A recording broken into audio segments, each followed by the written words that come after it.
Thank you, Genevieve, for that wonderful introduction. It's been a supreme pleasure of working with you as well. Thank you, worship team, for the amazing worship. Man, I just felt the tenderness of the Lord as we were worshiping. And thank you, media team, for your hard work. And man, I love you guys. Today, I want to share a message on Sabbath. But before I do, I want to share this phrase with you. Can everybody say with me, Shabbat Shalom? Shabbat Shalom. Shabbat Shalom. About 10 years ago, in 2010, when I was about 20 years younger, I got a chance to visit Israel, to tour and to visit. And as I landed in Tel Aviv, I took a cab to Jerusalem where my friends were staying. And as I was getting off the cab, I wanted to impress the taxi driver by saying the only Hebrew word that I knew at the time, and I said, Shalom. Had I taken the Dr. Pettis class by then, I would have known all of my Hebrew alphabet and paradigm and impressed the man by saying, Yikto, Tikto, Tiktoli. But I was not cool at the time. As a matter of fact, as he was hurrying back to his car, he turned to me and shouted, Shabbat Shalom, which means stop and behold. You see, I landed on Friday afternoon, and by the time he dropped me off, it was Friday evening. And in Jewish tradition, you take your Sabbath from Friday sundown to Saturday sundown. And I imagine he was hurrying off to drive home to his family to celebrate his Sabbath. So what is the meaning of Sabbath? The Sabbath is actually the fourth commandment in the 10th commandment. But most of us will say we haven't really heard that many sermons on Sabbath. We will say we had many sermons on tithing, but not necessarily on resting and Sabbath. As a matter of fact, for many of us seminarians and ministers, Sunday is actually the busiest day. I was talking to, and not only the pastors, but also lay leaders. I was talking to one of my best friends in California the other day, and he said Sunday is so exhausting for him. And he's not a pastor either. So what is Sabbath? Is it faithfully keeping our Sunday attendance and serving? Is it like in Jewish tradition, stopping everything you do from Friday sundown to Saturday sundown? Or is it picking a day where you do nothing, nap, and spend some quality time with Ben and Jerry? You see, here Jesus is wanting to explain to his people what is the true meaning of Sabbath. But before I get into what Jesus was trying to unpack to Pharisees and disciples, I want to kind of explore what Sabbath meant for the Pharisees and why they were so upset. There were so many miracles that Pharisees are upset about, but in the following chapter 3, when Jesus heals on Sabbath, that's when actually they start to plot killing Jesus. So what was Sabbath for the Pharisees? Sabbath for Pharisees was like the national symbol. It was like the flag, the anthem. It was this communal symbolic reminder that if they keep all the rules, if they keep all the regulations, if they keep everything to the teeth, then somehow, maybe, God might be pleased and send his promised Messiah. Sabbath was all about putting their own effort, their own energy, their own power, so the Messiah will come, throw off the Romans, and give them back the nation and the power. It was all about their own effort. As a matter of fact, N.T. Wright, some of you may have heard of him, he's this really smart guy across the pond. He said, Sabbath service in particular were major social focus, a vital sign of loyalty to Israel. The regular prayers in the Shema and the 18 benedictions being, of course, the central feature, sustained and rejuvenated the Jewish self-consciousness, reinforced the worldview and hope. There was one God, Israel was his people, and he would deliver them soon. In the meantime, they must remain faithful, unquote. See, out of all the rules and regulations they had to keep, Sabbath was one of the top priority. They had to keep all these rules, all these regulations on their own strength, on their own effort, on their own power, on their own ability, so the Messiah will come. And Jesus was messing up their plan. They were so fussy. What are you doing? You're messing up a promised Messiah. If you do that, he's not going to come. It's so ironic. The very reason they were keeping Sabbath to the teeth was right in front of them. But for some reason, they didn't see that. And that's because they were so bent on relying on their own strength, their own power, their own effort to make things happen. They did not trust God. They trusted in themselves, and that blinded them from seeing God who was right in front of them. But Sabbath was important to Jesus. Sabbath was important to God. It is actually the fourth commandment. So why did God create Sabbath in the first place? Why should Sabbath matter? You guys want to know? Yes. All right, me too. Let's take a look. If you read this passage in NLT, which is one of my favorite translation, because it kind of did the exegesis for you, it says Sabbath was made to meet the needs of people, and not people to meet the requirements of the Sabbath. Sabbath was made to meet the need of people, not men to meet the requirement of Sabbath. When God created the world, on the sixth day, whether you believe that's literal sixth day or an eons, that's up to you.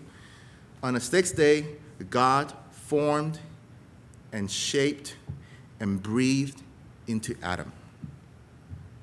And on the seventh day, God rested. So pop quiz here is, what was Adam's or man's first full day? Theologically speaking, what was humanity's first full day? What Adam's? It was Sabbath. Because they were created on the sixth day, and on the seventh day, God rested. So our first full day when we were created was Sabbath. The world tells us, work hard, play hard. Work hard, and then earn your rest. God's pattern said, rest in God. Rest in his finished work, and then work hard.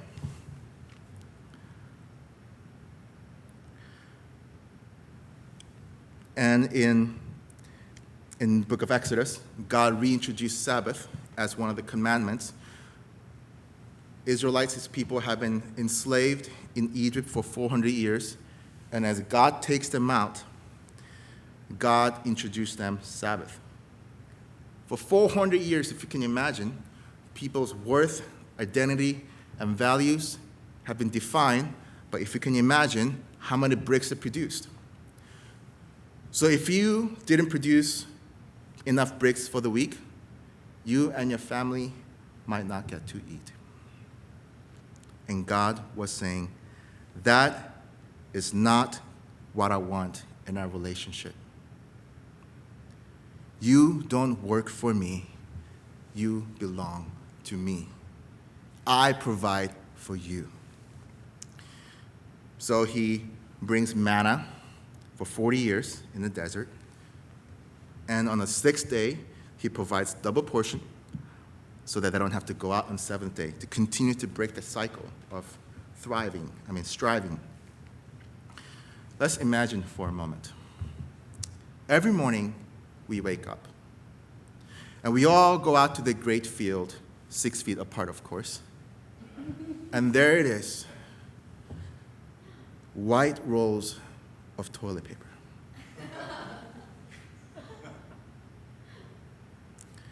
And on Friday, it's Costco toilet paper, so that you will have enough for the weekend. You see, the people of God's worth, identity, value did not depend on how much they produced for God, but their worth, identity, value depended on promise. Matter of fact, the promise that God gave to Abraham 400 years earlier. In Deuteronomy 7:6-8, it is written, because it is the Lord loves you, and keeping the oath that he swore to your fathers, that the Lord has brought you out with a mighty hand and redeemed you from the house of slavery, from hand of Pharaoh. Sabbath was created for people to remember who God is and to trust him.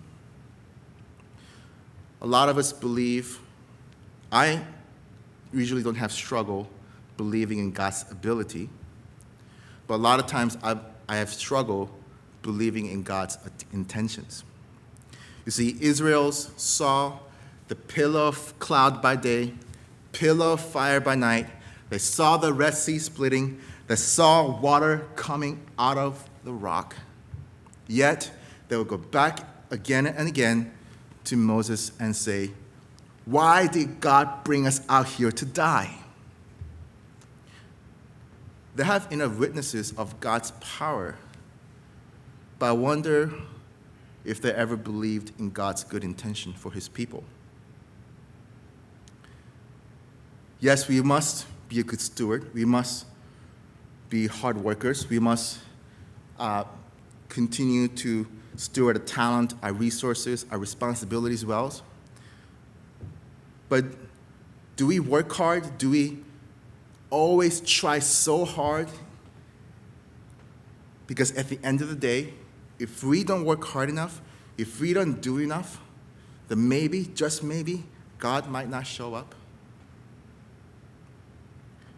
Like the Israelites who kept coming out on the seventh day to gather the manna, because just in case,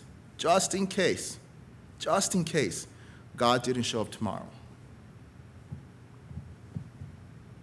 No, we are good steward of our work, but all these things we do must first be birthed from the place of trust in our God.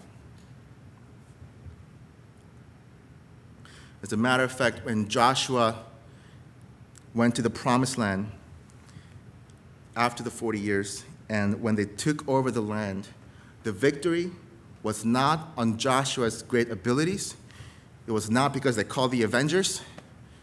It was because of the promise that God gave them. They had to believe in the promise, and they go in and fight. So in today's passage, what is Jesus saying about Sabbath? Why was Jesus saying he is Lord over Sabbath? And why was Jesus sharing the story of David? When you look at the passage more closely, you'll notice that the article before Lord is missing. It says, Son of Man is Lord, even over the Sabbath. This wasn't that John Mark failed 4th grade and grammar test. He didn't make mistake of forgot to put the there, but it was actually very intentional grammatical syntax. When the article is missing, and when the Lord is placed in the beginning of sentence, this way for you guys, it creates this powerful syntax that kind of emphasizes he is Lord over Sabbath. He is the Lord, almost like absence of the is like stronger the. In the same way, it's almost saying Jesus, in his very nature, is Lord of Sabbath.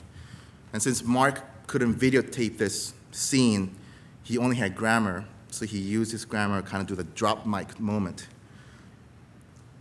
And why did Jesus share the story of David? This story comes from 1 Samuel 21, where David is being chased away by Saul's assassin, and he hides in one of the temples, and the priests give them the bread of the presence to eat. Was Jesus kind of saying, David did it, so I can do it too? No, actually, this story was chosen for a very powerful reason. This bread of the presence that David ate was 12 unleavened bread that was placed right before the most holy of holies on a pure golden table, which was symbolizing the covenant between God and his people. As a matter of fact, in Leviticus 24:9, this bread is called the most holy portion out of Lord's food offering. And the priest replaced them on each Sabbath day, and they ate the one that was taken away. So David really should have died, let alone not giving this bread to the people that he was hiding with.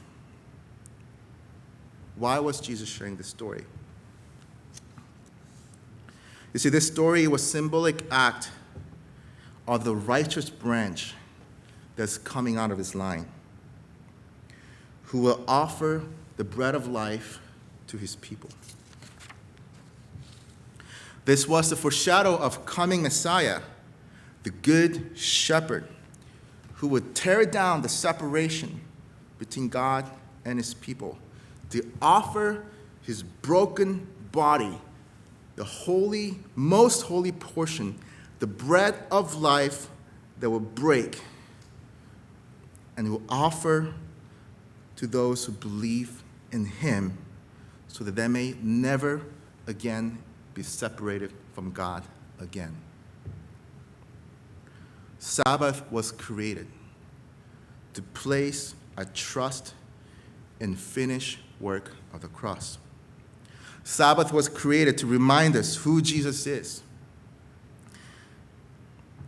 that he is our only true rest. Sabbath was created to stop us from our worries and anxieties, our labors of vain, and to fellowship with our Creator, and to stop and to trust in him. Jesus is our Sabbath. Jesus is our true rest.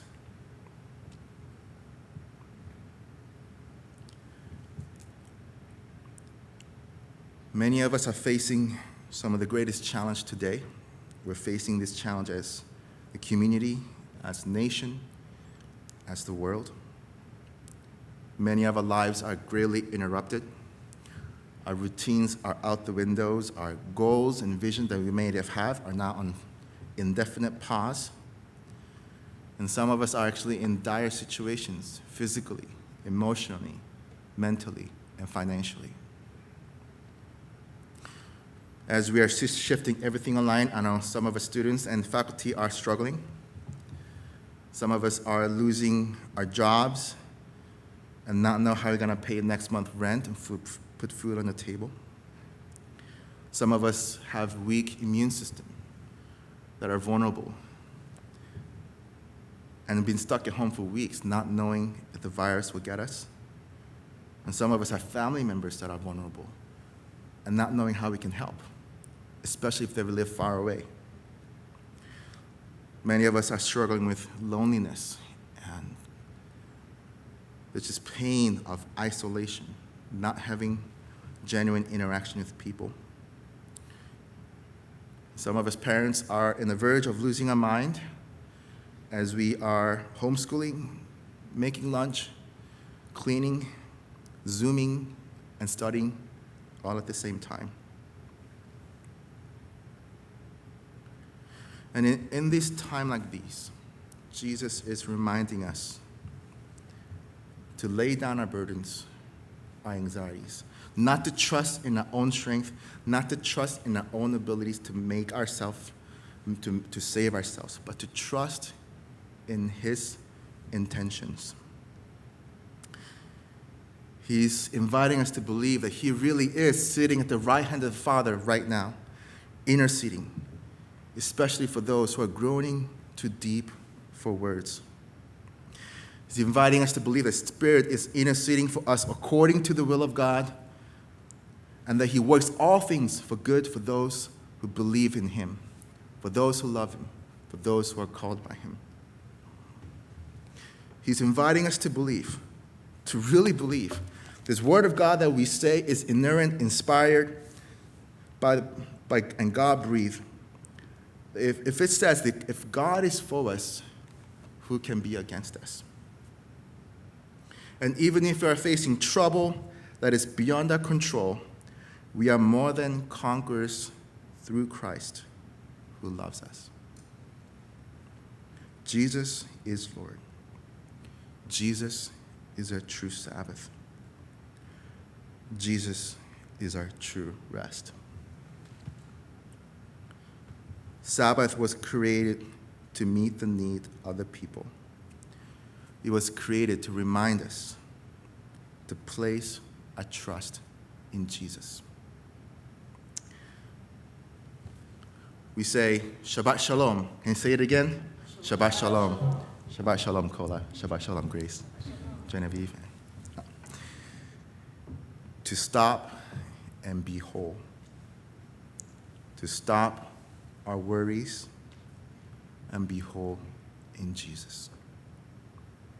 To stop our anxieties and be whole in Jesus. You can Sabbath each day, whether that's morning, afternoon, evening. You can pick just 10 minutes or even 5 minutes, or if you're like me, 1 minute, to stop what you're doing and to whisper or shout to Jesus. Say, Jesus, you are my Lord. You are my true rest, and I trust you. We can enter into Sabbath each week as we join our congregation via online, whether you're serving or attending. You can stop in a moment and say, Jesus, you are my Lord. You are my true rest. I trust you. Jesus is our Lord. Jesus is our true Sabbath. Jesus is our true rest. Amen. Shabbat Shalom, everyone.